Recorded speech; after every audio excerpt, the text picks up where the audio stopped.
watched Little House on the Prairie, you certainly heard the hymn Bringing in the Sheaves by Noel Shaw. I have loved Little House for as long as I can remember, and I remember belting along in full voice, singing along with the whole town crammed into the tiny chapel, standing side by side and spilling into the aisles. Every year I get very excited when I see the corn coming up in our field. We purchased the field along with some neighbors because we really didn't want to have a subdivision coming up behind our houses.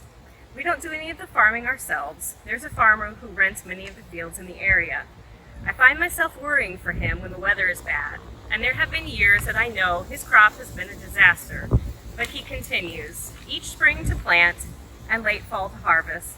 And every time I see the massive combine come through in November, I sing Bringing in the Sheaves in my head, although now reaping looks quite a bit different than it did when the Ingalls family sang it in church.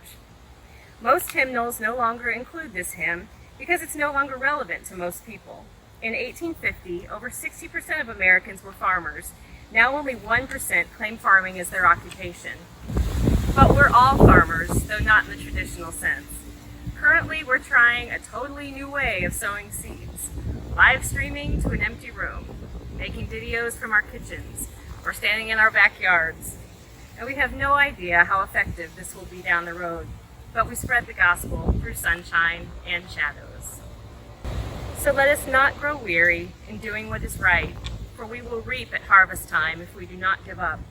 So then, whenever we have an opportunity, let us work for the good of all, and especially for those of the family of faith.